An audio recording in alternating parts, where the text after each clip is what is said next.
Assalamualaikum warahmatullahi wabarakatuh. Orang muslim itu tidak akan berzina, orang muslim itu tidak akan minum khamr, orang muslim itu tidak akan mencuri kalau di hatinya ada iman yang sempurna.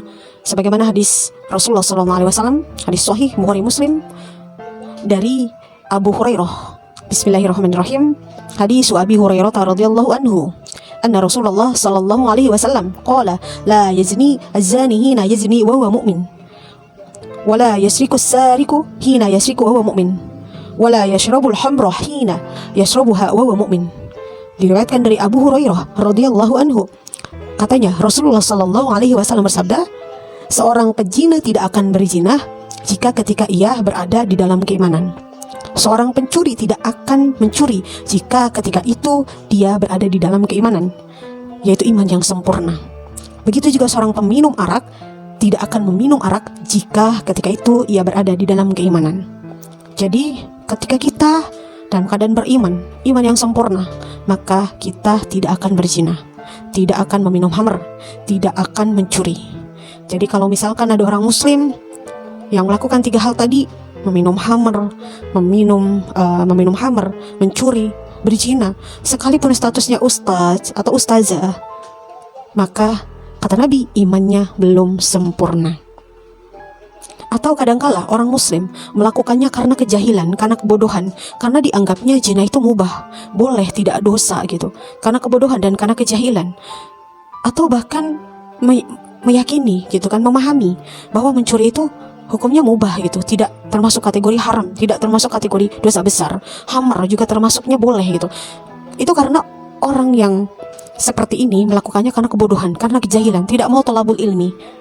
Tapi ada kalanya juga ustadz, ustazah, maksudnya kenapa saya sampaikan ustadz, ustazah, maksudnya orang yang mengerti halal haram, orang yang mengerti bab hukum, ada kalanya melakukan gitu. Kenapa? Karena imannya kurang sempurna, karena hatinya dipenuhi dengan kesombongan, karena hatinya dipenuhi dengan kecongkakan. Dia merasa sudah kuat imannya, dia merasa tidak akan melakukan perbuatan zina atau minum khamr atau mencuri. Yang sedang marak gitu kan, biasanya kan yang sedang marak sekarang itu kan berzina gitu. Seorang yang istilahnya mempunyai pengaruh gitu kan di pesantren tersebut, dia berzina, menzinai santrinya. Atau banyak gitu kan, seorang ayah gitu menzinai putri kandungnya, ipar dengan ipar. Itu banyak terjadi. Karena apa? Karena keimanannya lemah dan sangat jahil sekali dalam pemahaman halal dan haram. Tentunya hati kita, keimanan kita itu ada naik ada turun. Tentunya harus di-charger, harus benar-benar di-charger. Kadang-kadang yang tidak disadari oleh para asatid dan asatidah yang sudah merasa saya ini guru loh, saya ini adalah pengajar, gak usah lah saya harus charger anak-anak didik saya gak perlu di-charger. Padahal jiwa kita, hati kita perlu di-charger. Jangan kita ceramah aja kepada orang lain, ngomongin hal-hal yang positif gitu, ngajak orang lain kepada kebaikan, bagus, mulia itu. Tapi kita juga perlu mendengarkan nasihat daripada orang lain. Karena kita manusia, ada peluang untuk melakukan kesalahan, ada peluang untuk melakukan kebaikan.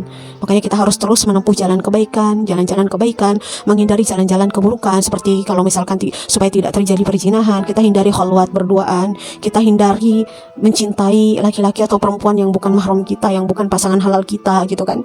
Insya Allah kalau kita hindari hal-hal tersebut, maka kita akan selamat dari perbuatan zina tersebut. Ataupun yang perbuatan minum khamr atau misalkan mencuri. Selama iman kita kuat, sempurna, insya Allah kita akan terjaga dari melakukan perbuatan buruk tadi. Makanya kita harus banyak-banyak berdoa kepada Allah, duduk di majelis-majelis ilmu, dan kita berkumpul dengan orang-orang yang soleh, orang yang mengingatkan diri kita kepada Allah Subhanahu wa Ta'ala.